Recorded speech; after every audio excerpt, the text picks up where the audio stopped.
I'm gonna share with you the 21 principles of success. These principles are what make the top 0.01% of people successful. Some of these principles are what I've used to make my first $1 million at 27 years old. And others are from what I've observed rubbing shoulders with some of the richest people you know. Now, I do attribute a lot of success in life to luck or grace of God and timing, but there are principles you can implement every day to fast track this luck and attract wealth into your life. So without further explaining it, these are the principles of success. The first principle is to be misunderstood. The other day I was talking to one of my clients and he said, my wife doesn't support my growth. And he got frustrated that every time he'd do something to try to grow, his wife said something. He felt like she didn't support his growth. And my feedback was very simple. The people closest to you are sometimes too close to see your own greatness. And the reason why is because they know you the best and they've seen you try and fail and say you're gonna do something and don't follow through. They're literally the people that have seen you at your worst, and now you're trying to grow and expand and you're upset that they don't support your growth. Jeff Bezos said it best. If you want to be successful, you have to go long periods of time being misunderstood. And the reason why is because if you know something very few people know and you're trying to demonstrate progress and success, you'll go a long period of time not being successful, not showing that you know how to do that, and expecting other people to see what you see inside your mind is not gonna work. So here's my big philosophy. This is what I explain to my client. No one needs to change for you to win. Nobody. Sure, it'd be easier. It would feel better. It wouldn't feel so lonely sometimes, but nobody else has to do anything for me to win. That is my philosophy and my invitation to you. So don't expect them to understand. And the other thing is like not being understood. That's weird. Guess what's weird? Rich. People that are weird are actually richer. Why? Because they're doing things that other people would never do. That's why they're weird. They're the people that wear the same clothes every day. They're the people that drive around and do the things they want to do. They don't mind being clear about what they want. Some people are like, man, you're too much. Man, if I'm too much, go find less. And people don't understand this, but to have a life that other people want, it means you have to be extraordinary. It means you have to be extra. And being extra will mean you're gonna be misunderstood. So you do you, because it's what you've always loved about every celebrity out there. The people you admire, what you love about them is they are authentically them. This is who they are, this is how they wanna live, and because they've allowed themselves to do that, you admire them. Why don't you take a cue from how they're living and go be that person? Which brings us to our second principle, which is to ask better questions. Anytime I'm coaching a business owner or CEO, I always like to ask this one question. If somebody bought your business tomorrow that knew your industry, what's the first thing they would change? Most people can immediately go to that. They're like, well, they probably do this, this, and this.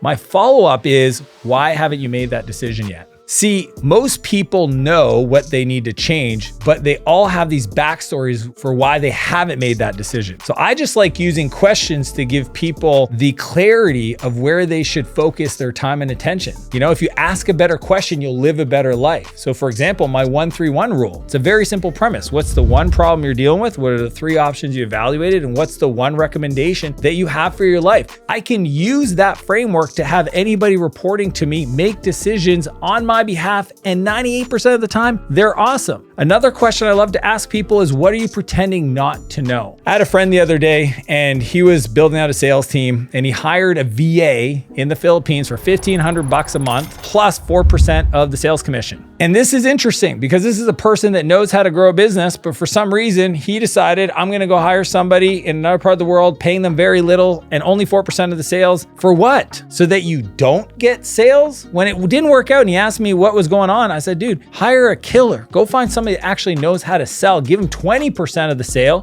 and get back to building the business. I said, truthfully, what are you pretending not to know? He's like, you're right. I knew better. I know. Stop doing that. A lot of people think if this is true, this is true, this is true, then I'll do the business. Whereas that person, every other time they've had success in their life, know that it doesn't work that way. And I always ask them, what are you pretending not to know? One of my favorite questions I ask myself, it's the primary question every day, dozens of times a day. Anytime I'm frustrated or I'm angry or I'm upset a little bit, I always go back to this question to help give me clarity and focus. How can I appreciate even more God's grace and guidance in this moment? Every time I ask myself that question, I don't know why, but I take a deep breath in, I look around, and I get super appreciative. Gratitude fills me up for the fact that I'm here, I'm shooting this video for you, I'm I'm having a conversation. I get to connect with you guys in the comments. I get to meet people out that have seen my work. I get a chance to reflect on that and understand that it's all part of this beautiful world we live in. The technology that enables this,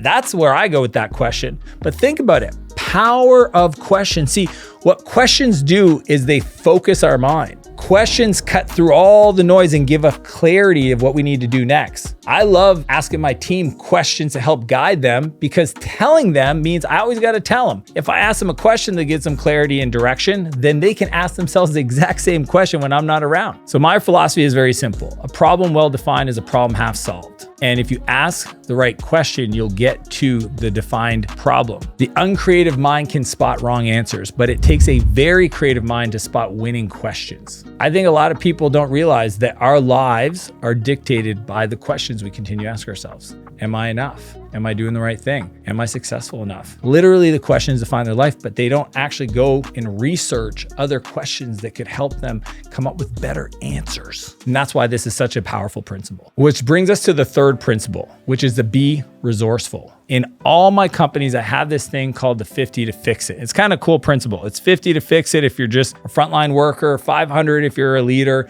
5,000 if you're a manager, and 50,000 if you're an executive. But essentially, I've given a budget, I've empowered people to be resourceful to solve problems. Why would I be the only person that can solve problems in an organization? That's really slow. I believe it's not the people that have a title or have a lot of money that are successful. It's the people that are resourceful.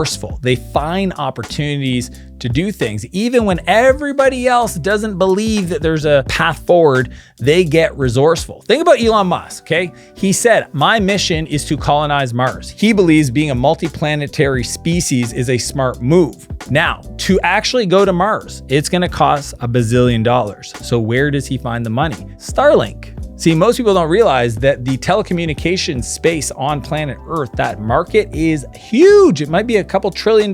So what does he do? He comes up with some innovation to send satellites into space so that he can connect the whole world and eventually skipping over all the telcos. Isn't that crazy? Most people don't realize this. He's funding his mission to Mars through Starlink. He's essentially gonna colonize Mars through the money he makes from Starlink. That is resourceful. Right? When I was building my company Flowtown, we had to pivot the whole product. Essentially, we found out one day our product only had 2 months to live because they were changing an API for the way it worked and we were working with third-party data and it became an issue. Did we fail? No. I called up my co-founder, Ethan. I said, hey dude, let's go to the office. Let's try to figure it out. Let's be resourceful. I don't know the answer today. I don't know the path forward. I just know a process for winning, and that is deciding there is a path and eventually just execute a plan of discovery and search for a solution till we find it. Once we got it, we go all in. So my question to you is in what you're doing, is there any sawdust? Is there opportunity? It could even be like the byproduct of what you're doing, where there might be some other opportunities right there, some sawdust in your life that you could take advantage to actually move things forward. Can you tap into it? Can you be resourceful? See, most people, unfortunately, they pretend they don't have the resources. They sell themselves on this story of not enough. Like, I would love to do that, but I'm not that person. I'd love to do this, but I don't have that kind of money. Nobody said you needed the money. Have you even asked, is there another way? Have you ever reached out to people and said, hey, I don't have the money today, but is there a different way that I might be able to add value so I could be able to go on that thing or join that community or drive that car? You never know. Like, I'm always fascinated by people that just decide, hey, I know on the surface it doesn't look like this will work for me, but I'm so determined to end up in this outcome that I would do anything to make it happen. And I just wanted to call and just find out what would need to be true for me to make that happen. That is resourcefulness. I remember one guy wanted to coach with me and he couldn't afford it, couldn't afford my fees, but he reached out and he looked at my YouTube videos. This was about 7-8 years ago. And he went through all my videos and he sent me a Google Doc with all of the tweaks to all the last dozen videos. When I got that Google Doc and the depth of attention and energy he put into it,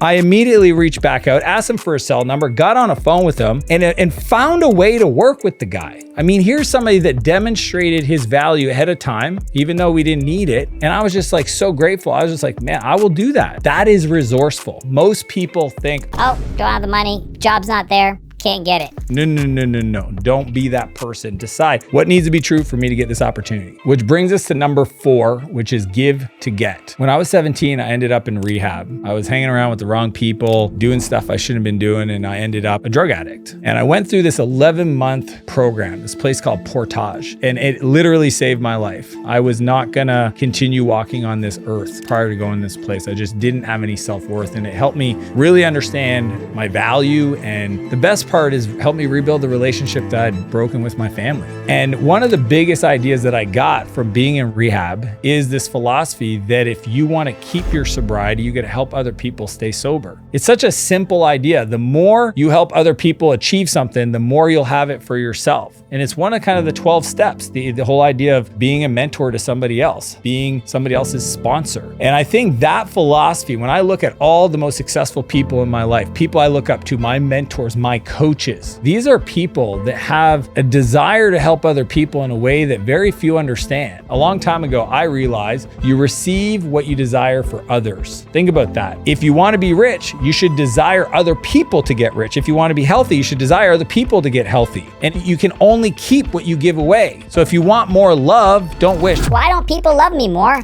I'm actually going to tell you, go give more love. If you're like, hey, why don't I have more opportunity? How much opportunity have you given somebody else lately? When's the last time you took a shot on a random person? Do you understand that? It's the law of reciprocity. In many ways, because you don't have this approach that's more giving, you're hoarding back opportunity on yourself. That bad behavior, that bad belief, that friction you're creating for other people, it's coming back to you. You don't even see it. See, the law of reciprocity, it allows us to receive in proportion to what we give or do for others. Think about that. If we want more, we have to give more, which makes it really hard for people to understand that don't have a lot because they're like, I have no money. How do I give money to get money? It's not about the money. The scripture makes it clear. We receive the same thing we give, such as mercy, tithing, 10% of our money. I would actually go further. It's not 10% of our money. It's also time, right? It can be money or time. See, I think there's a big opportunity that if you want to show abundance, show up with your time, help other people that are in need. If you want to get in the best shape of your life, why don't you go help 2 or 3 other people, your friends, get in the best shape of your life? Go to the gym, be kind to other people. Guess what's going to come back? Kindness. It is this beautiful concept. Now, you should never do it to get,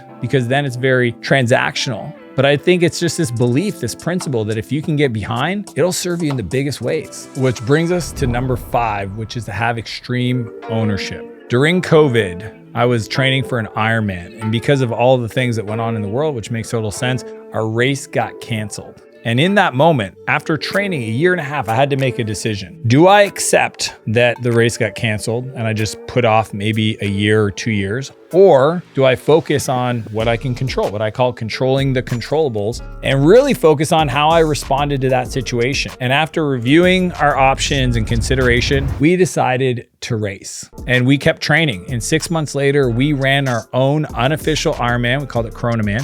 And that race became the cornerstone of my Ironman career. For the next few years, not only did I do a half, I ended up doing a full, then I did another couple halves, then I ended up doing an official half and an official full at Mont Tremblant Ironman. And I look back at this moment where I could have decided to not continue training, not race our own race. And in that moment, I wouldn't have taken extreme ownership for that situation. And what I share with people is that it's not about what happens to you, it's how you respond. See, it sounds crazy, but even if you're walking down the street and a car just happened to jump over the curb and hit you and then run off, obviously, let's assume everybody's healthy and safe and all that stuff. What I would ask myself is, how did I contribute to this situation? I know this is so hard for people. Some of you guys want to blame everybody else in the world for how your life looks. And I'm telling you, you can do that, or you can be 100% accountable for your situation. For example, why was I walking on that sidewalk in that moment? Why didn't I stay home? Why didn't I take a car? Why didn't I take a different path? Like, even though I have no control over somebody else hitting me, I do have control over how I respond. Even if it's in a breakup, in that moment, you can blame them. They did this, this happened. It's not my fault. I can't believe they did this to me. Or you you could say, how did I contribute to this situation? You pick them. You might have accepted some red flags. You might have allowed them to say or do things that in hindsight, you probably should have put your foot down, but you didn't. And I think what's powerful about that is that you then take control back to the situation. You bring power back to you. You control the controllables. Then you hold the power. See, I don't want anybody else to control my situation. I don't want the government to control it. I don't want another person to control it. I don't want the bank to control it. I want to say, hey, I'm accountable 110% for my situation I'm in today. One of my biggest philosophies in life is that the world will show me where I'm not free. Anytime I feel something and I go against that or I get upset, I just don't feel like that's right or somebody did something wrong, I always ask myself like, well, how did I create that situation? I know it's a big one, but extreme ownership is probably one of the most powerful ways for you to take control of your life and not give the power to somebody else. Which brings us to number 6, which is learn, do, teach. See, I have this overarching philosophy in my life, which is I believe everyone is here to become the person God made you in his image. If you have a higher power, higher faith, you have a future you, let's call it the 10.0 version of you, that you have the potential to become. You know who that person is because it's like, take all the best moments you've ever shown up in a day, most courageous, empathetic, direct, driven, and you put them all together. What if you could live like that all the time? That's part one of this. Second part of this is that share that process with the world. Share what's worked with you with the world. That's where learn, do, teach comes from. See, I think that if you learn something that makes your life better, that helps you overcome something in the past, then it's your responsibility to share it with other people. My philosophy is that if you've made it to the top, it's your responsibility to send the elevator back down. If you don't share what's worked for you, I consider that incredibly selfish. Think about this. If you want more abundance in your life, then you should have an abundance mindset. Don't have an abundance blocker. If something's worked for you, don't gatekeep it. It's like, well, what if I share my secret plan? Your plan ain't that secret. You learned it. There's probably 100,000 other people that know it. And if you think that's the thing that's going to stop you from winning because somebody else won, that is a scarcity mindset. But what if I share it and people don't like it? They say, I'm scared of what other people will think. This is way bigger than you. This is an opportunity for you to shine your light, to not only help the people that you were once like, but even more importantly, to have the people that are looking for you to find you. See, I think a lot of people are being quiet because they don't want the responsibility of shepherding, helping, coaching, guiding somebody else. But the truth is I don't want you to let your insecurities rob you of helping the world. A lot of people, their world is their kids, their community, their CrossFit gym, maybe their city. And they're like, that's about as far as I'm going. I don't want to share with the world. I was saying this to Alan, my coach the other day. I was in his gym and I was like, hey man, why aren't you posting more? Why aren't you sharing more? The guy has the body of a superhero. He's 250 pounds lean and he looks the part. And I was like, you're not even sharing on Facebook, on Instagram, you're not sharing anything. And he's like, it's just not my thing. And I looked around the gym and there was pictures of all the greats on his wall. Like literally their physiques, their poses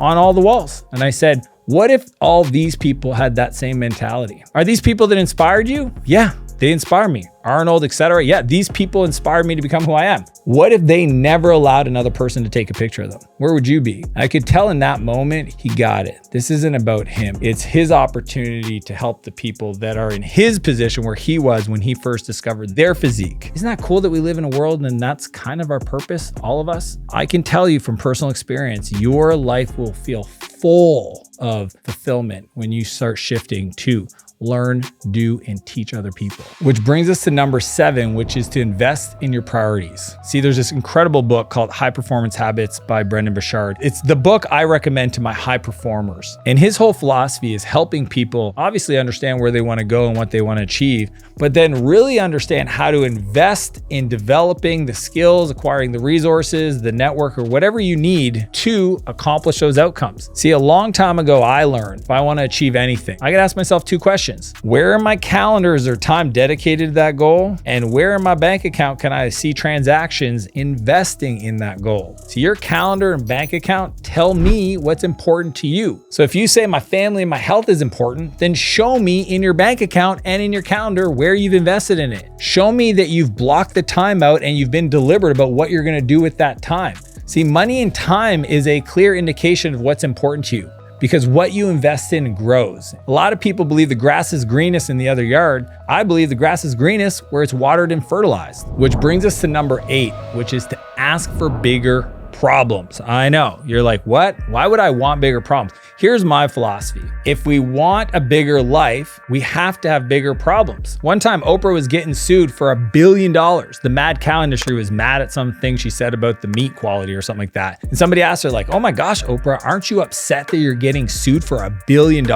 And her response was, actually, I'm grateful to be sued for $1 billion because it means I'm the kind of person that has $1 billion. So my question to you is, are you grateful for your problems? Because the bigger the problem, the bigger the life. You don't have $10 million problems in your life if you're still trying to make your first 100 grand. Would you rather be a gardener in a war or a warrior in a garden, right? Would you want to become the person who can deal with bigger issues or always play a small life? The easy path today makes for the hard path tomorrow. See, most people are always looking for easy. They're like, if I had the money, if I won the lottery, I would just go on vacation and I would live on a beach and I'd call it a day. It's actually because of that those things will never come to you because you're not preparing to receive.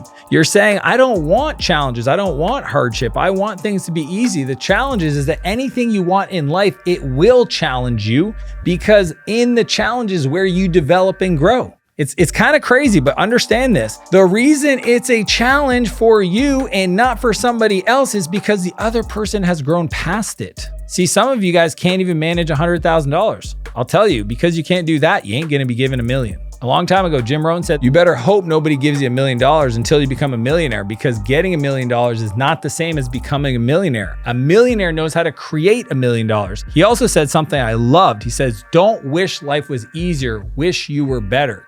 Don't wish for easy opportunities, wish for the skill to overcome any opportunity. You should be grateful for bigger problems. You should seek bigger problems because bigger problems equals bigger life. Which brings us to number 9, which is everything is a blessing or a lesson. When I was 18, I started my first company. I worked my butt off. I went all in, I worked hard. And even after all of that effort, 1.5 years of focus and energy and trying to build this and figuring it all out, I got my butt kicked. Somebody else competed against me and took all of my customers. Why? Because they decided to build a product for a bigger market and I was trying to build a product for a small market. And in that moment, I realized that I was playing way too small. That was the lesson. And now at the time, it sucked because I worked my butt off to try to get all these customers and they all went to this bigger company. But I used that for the rest of my life to always play bigger. Why was I only focusing on Canada as a country? Why wouldn't I focus on the US or even better, which is today, global? Why should you ever say, well, I can only sell to these small group of customers? No. Think massive. You know, John Maxwell has this incredible book called Sometimes You Win and Sometimes You Learn. It's the same concept. Everything you do in life is going to bring you closer to your goals. You'll either win and make some leaps forward, or you won't and you'll learn and you'll make some leap forward. Those challenges or setbacks, they're there to guide you to your higher self. If you learn. Otherwise, you'll repeat yourself. I have a friend, he's almost 50 years old. His whole life, he's been dealing with the same problems over and over. Every business, 15 businesses now, up and down, up and down, up and down. Why? Because he does not see the lesson in the challenges. And because of that, he'll never find the blessing. So you have to make sure you learn from your mistakes. Do not move on from it until you find that seed of opportunity, as Napoleon Hill said, to then reinvest it and plant it in something that could be even bigger than the thing you just failed at. Brings us to number 10, which is to scare yourself every day. If you follow my stuff for a while, you'll see that not only have I done half full distance Ironmans, I've done Project Visible abs where I went from 231 pounds down to 197 pounds in 90 days. I've done 12-hour walks. I've done ultra marathons. I've said yes to creating content full time with a whole team of people follow me around to put out stuff to help other people. Like all these opportunities that at the time I made these decisions scared me. It was in those moments that I realized that's actually what I should be doing. See, I believe you should set goals to grow you. People go, well, how do you just choose what business to do next? It's kind of simple. Which one is going to develop me the most? One of the big lessons when I did the 12-hour walk is I pondered a very important question. And it's a quote by Joseph Campbell. And it says, "The cave you fear to enter most holds the treasure you seek." So I kept asking myself, what is the cave I fear to enter? You know, and having been doing personal development now for 27 years, I feel like I've worked on a lot of stuff, but as I kept asking myself this question, there were conversations with certain people I hadn't had that I knew I had to have, and I wrote their names down.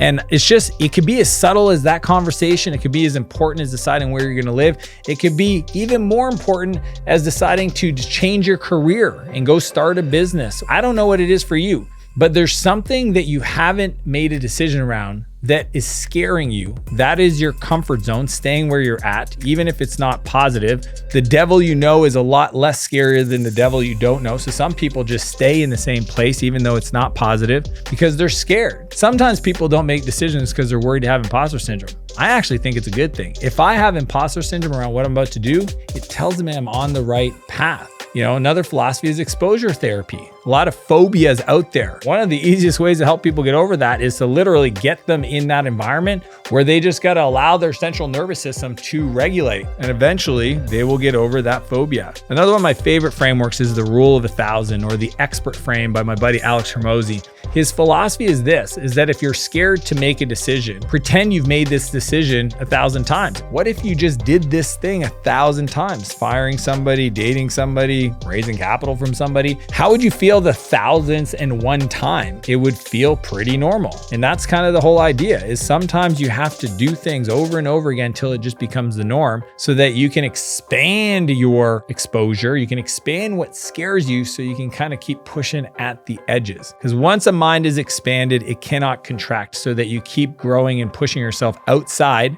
your comfort zone. Which brings us to number 11, which is to be a river, not a reservoir. See, when I started my last company, SaaS Academy, which is today has become the #1 coaching organization for software CEOs, I created this flywheel concept. And I got this from Amazon and the book Good to Great, which is, how do we create value in the market? What are the key movements we want to perfect? And one of them was to give away 100% of everything we knew how to do. No gatekeeping, for free, public, not hidden behind a paywall. We wanted to demonstrate that we knew how to do stuff by just giving it away. And I remember my team pushed back. They were like, how about we do 98%? And I said, no. The whole philosophy is, if we give our best stuff away, we attract our best clients that resonate. We help a lot of people. People talk about us, and then that gets us the best clients. The clients get the best results, and then track the top talent that helps us create better content that then we give away to the world, and the whole flywheel works away. So my whole philosophy is, give away your best stuff. Let the information flow through you. My buddy Taki said it best once. He says, information is free, implementation is paid. Give away your best stuff to attract people, then they'll pay you to help implement that. Here's a big idea. If you do it right, your marketing will help more people than your product or service ever will. I think that is a cool concept. Give it all away for free, help people, and trust me, it'll come back 10 times in opportunities for your business. Which brings us to number 12, which is to praise in public and criticize in private. Trust me, this one was the hardest for me to adopt, because I'm the kind of person that loves feedback. I love people being direct with me, no holds bar, you can't hurt my feelings, just tell me. The challenge with that is that other people, turns out, they don't like that, especially in a group setting. So I was always going around giving public feedback to people, giving them cues and opportunities to improve it. But in my one-on-ones or other people's one-on-ones, I would get the feedback that I was hurting people's feelings, or I was embarrassing them in big meetings. So here's what I tweaked. I eventually created this list called Add Agenda. It's all my direct reports. And anytime I saw anything that wasn't being done right, I would just write it on the list. I did it today with my assistant. She actually said at the end of the meeting, she goes, thank you for not texting me on the weekend, 14 things that were broken, and instead using the agenda list structure. And I said, no, 100%. I used to believe that doing that was slow. Now I've learned it's actually faster, and it feels way better for somebody. So a few things that I believe. First off is catch people doing good. It's like I was watching my son play soccer this weekend. A lot of the people, the other parents, were screaming at their kid when they weren't doing the right thing. Kick it up the line. Why are you throwing it that way? And I'm just like, okay, you go play the game and let me criticize and scream at you from the sidelines. So what I do instead is, when I saw my son do something great, I would then tell him, nice kick. way to run up the field. Why? Because it's accomplishing the same thing, but it's reinforcing the positive behavior. And I just think it's a lot better strategy to praise in public and criticize in private so you don't undermine your team in front of their peers. So if you got to give them feedback, do it in a one-on-one. If you want to give them a praise, do it in the group setting. Which brings us to number 13, which is to understand the 4 C's of leverage. So when I was 20, I moved to San Francisco and I met some incredible people, some billionaires and really successful entrepreneurs and investors. But one of the people that really stands out is this guy named Naval Ravikant. A lot of you guys have seen his stuff online. He was on Joe Rogan. He's arguably one of the best angel investors to ever come out of Silicon Valley. He invested in Uber and many other companies. One of the things that I learned from him was this concept of leverage and the 4 C's specifically, because his philosophy is that if you can master these skills, then you can accomplish anything. So I consider these the 4 master skills of doing more. Because a lot of people say, Well, I would do more if I had more resources. no, you could do more if you understood these 4 master skills. The first one is content, but content is 2 parts. Content for me is internal systems and playbooks. Like, how do I document the way we do things? And the other one is media. If you have leverage of pieces of content you put out into the world, you can go viral and get hundreds of millions of views on your stuff. So what's cool about content is if I build a playbook, then I can take something that works for one person and replicate it a million times. And if I create a piece of content like a podcast with this video, it could be seen by 100 million people and there's no extra cost to the organization. Huge leverage. The second one is capital. It takes money to expand quickly. But if I take $1 and I can turn it into 10 within 30 days, how much money do I have access to in the world? Unlimited. See, most people don't look at their business through that lens. So they're always thinking, well, I need money to make money. No, you need an engine that can produce capital, to borrow capital, to repay it. And to the degree you can do that, you have amazing amounts of leverage. The third C is code. This is the one I fell in love with. This is learning how to code at 17, literally saved my life. It became my new addiction coming out of rehab. Code is building a system that repeats and will always do that thing through automation, through AI. That's all code, and will allow you to get massive amounts of leverage, right? Just information systems that are written through software so that you can just build automation and workflows into your business. That's the biggest amount of leverage. The fourth one is collaboration. And it's really about having other people support you in your journey. If you want to go super fast, go alone. But if you want to go far and build something massive and have leverage, you need to invest in labor dollars and collaboration in people. It's your team. Those 4 C's, content, capital, code, and collaboration. If you've mastered those 4 skills, you have unlimited amount of scale for what you can do ahead of you. Which brings us to number 14, which is to buy back time. This is obviously one of my favorite topics. It's why I wrote a book on it. See, where most people get it wrong is they think that time is infinite. They got all this time, but it's not. Money is infinite. There's unlimited amount of capital for creativity and resourcefulness. Time, we all got the same amount. Everyone has the same 24 hours. It doesn't matter how rich or poor you are, you do not manufacture more time. What most people do is they spend time to save money, but what rich people do is they spend money to save time. If we've got more time back to then reinvest it in our skills to become more valuable to the market, then we will be compensated at a higher level for those increases in skill. It's easy for you to be your cleaner, your laundry person, your grocery delivery person. But if you actually step back and say, how do I buy back more time?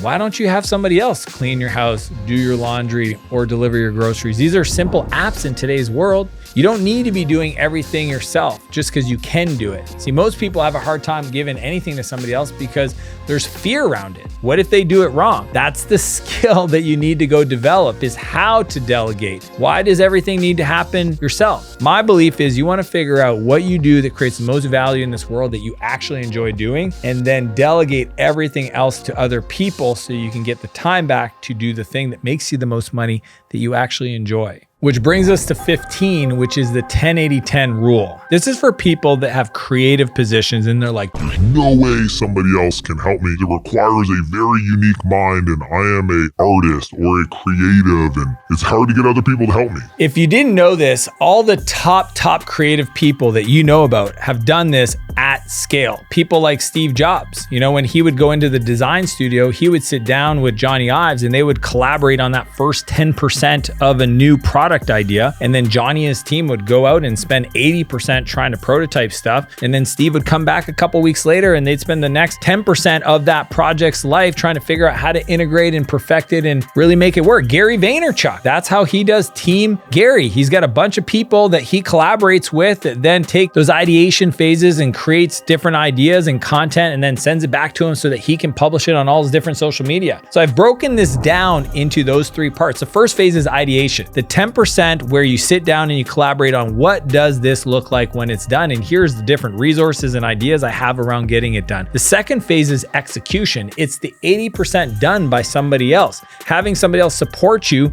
so that you can go and do a bunch more of those other 10% with other creatives. And then when you get that back, you are an editor, not an author.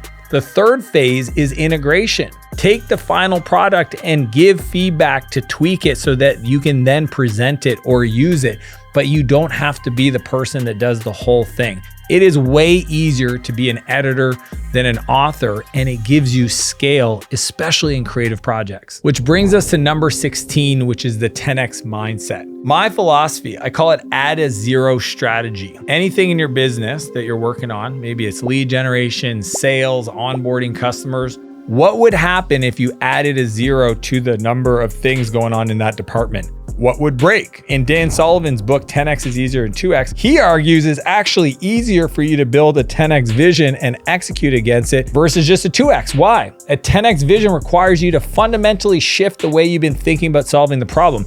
It allows you to attract talent that wants to work on big, meaningful problems, and those people are usually a lot more fun to work with. And the whole philosophy of just adding a zero to stuff, it just makes your dream and your execution and the energy just more fun. So it is in many ways easier than 2X. Now, to do that, you have to have a BHAG, a big, hairy, audacious goal. You have to have a huge vision. And if you do, then the team can grow within it. What I love about this strategy is that it requires you to change your calendar every year. If you want to 10X your business in 12 months, 80% of your calendar has to be different. So it really forces you to figure out, like, who do you hire and give it to? Mr. Beast talked about this the whole time he was building his YouTube channel. He would hire people and he'd just like give people swaths of work that was taking up his time so that he could just focus on the most important and creative projects. See, most people just aim for a little bit more. And what happens is a little bit more gives you linear growth. What you want is exponential growth. You want to build a business to expand, not a business not to contract. You want to play to win. You don't want to play not to lose.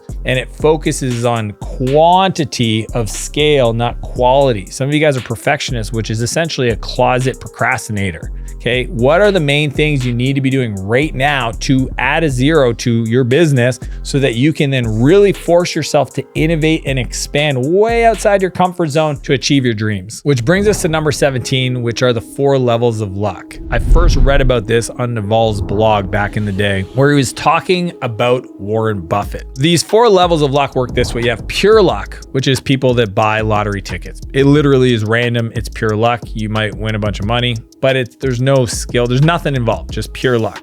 Second level is grit luck. This is where, because you're showing up and you're being determined, eventually you take enough shots on goal, one of the shots are going to go in. That's just grit luck because you show up. The third level of luck that's better luck is skilled luck, where you are so skillful that other people want to partner with you because you are the tip of the spear at what you do. The highest level of luck is prepared luck. This is where preparation, skill level, being in the market, and just deciding to be at the top of the game brings you prepared luck. That's Warren Buffett type luck. What does that mean? It means all of a sudden now other people's luck, people that have grit luck and skilled luck, bring you their luck, their opportunities to you because you're the best at what you do. So Warren Buffett luckily gets access to deals that are never on market. He has people that want to sell to him and only him because he's been doing this forever. He's demonstrated his character. He's got the skills and people want to work with him. So he's getting advantage of their luck and their situation. Just like me, I get access to buy software companies that nobody else will ever see because I've been doing this for almost 30 years and people want to sell me their company because I have a track record for what I do at those companies. Which brings us to number 18, which is to be blissfully dissatisfied. dissatisfied. I first heard this from one of my coaches, this guy named Ed Milet. He's one of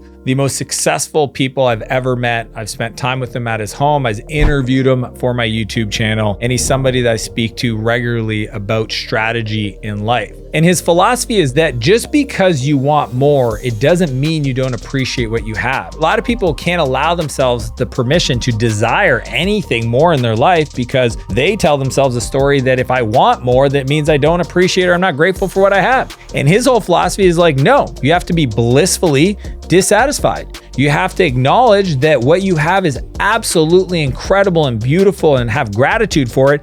And in the same breath, acknowledge that there is more that you can become. Because that's the truth. God won't give you more if you can't handle what you got. See, God created you as a creator. He wants you to create. You have to have desire because it's required to have a vision on what's possible. Imagine, and I truly believe whatever you desire in life, whatever you want, whatever car you want, house you want, relationship you want, anything, if it's on your heart, it's because he thinks you can have it. The key is to prepare to receive. If you were finding out that in 8-7 months you were gonna have a baby, wouldn't you get ready? Wouldn't you maybe talk to other people that have babies or get the room ready or read a book or buy some clothes? You would get ready to receive. Most people have goals they want to achieve and they don't get ready. They don't prepare because they don't even allow themselves to desire more. You can be both. Both can be true. You can have absolute bliss for everything you have and be dissatisfied for where you're at in life because you know there's more for you to become. Which brings us to number 19, which is to make it about other people. One of my favorite stories to share is the one around Oliver Anthony. Maybe you've heard his song before, Richmond North of Richmond. It became a #1 top Billboard charting song,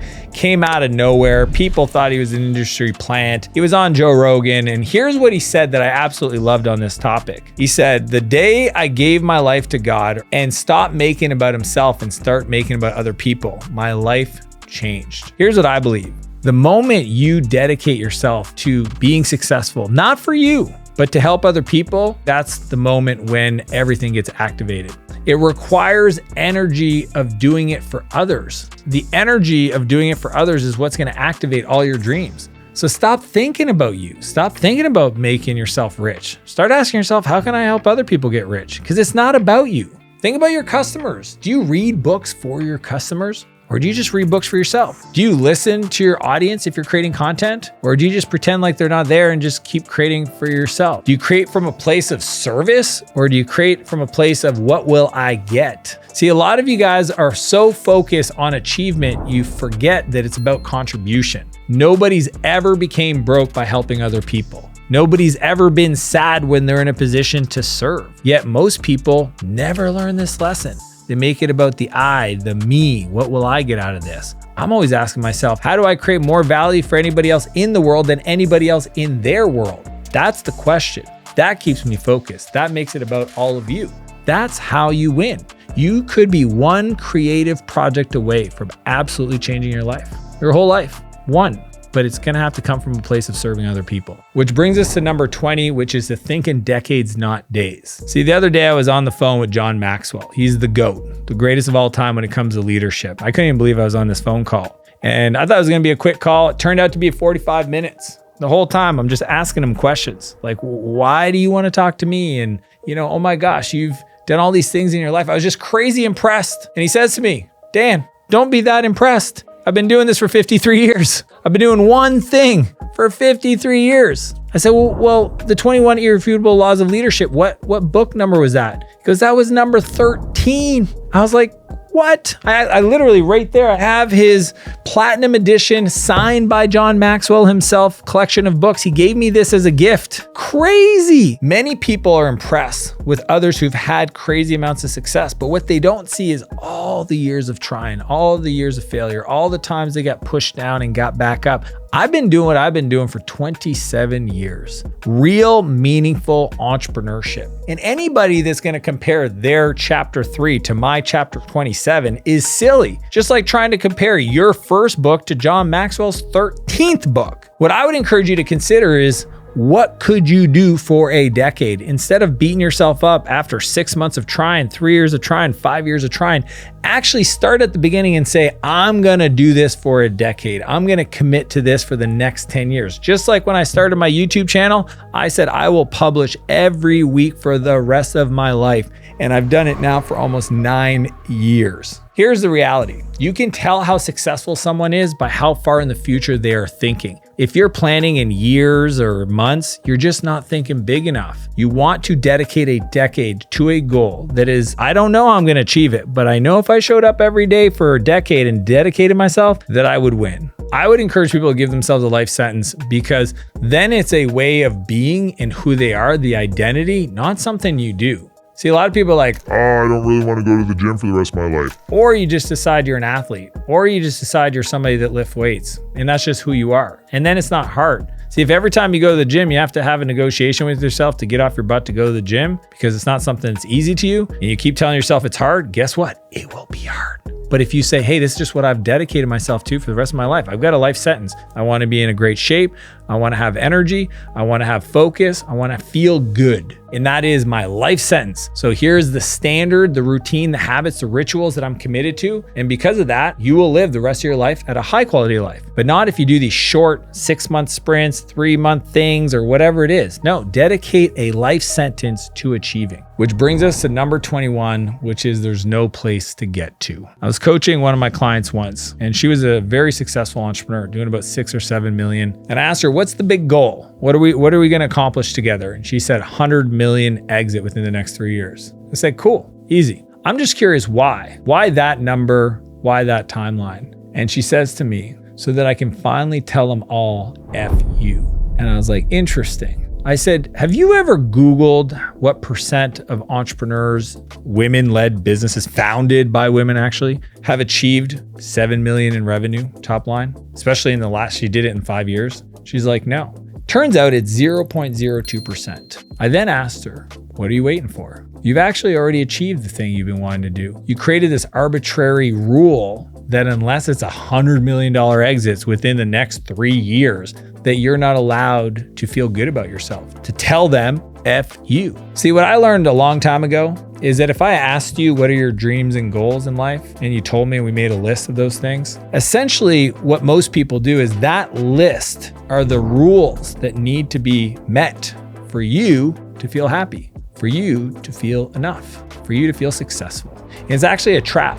It's the biggest trap of success. It's why most people that get to the mountaintop immediately look to the next mountain to climb. And I'm no different. The difference is I've learned a long time ago that my self-worth is not tied to external success. My self-worth is not tied to possessions, is not tied to recognition, it's not tied to anything external. I can decide, you can decide in this moment, just like my client, to feel enough. And when I shared that with her, she broke down. She got emotional because she realized there was no place to get to. See, I want you to design a life that you want to live, not this future place that someday maybe you get to, and in that moment you'll feel successful enough to vacation, to tell people how much you appreciate them. See, if you had to take one principle away from these 21 principles, it would be this one. There's no place to get to. The process is to learn to enjoy the journey, to actually fall in love with the work, to be excited that you get to do what you get to do every day. But there is no place to get to because you attract who you are. And the more you realize that you already are enough, you get to attract more of that into your life. Those are the 21 principles of success. If you want to learn my 15 laws of success, click the link and I'll see you on the other side.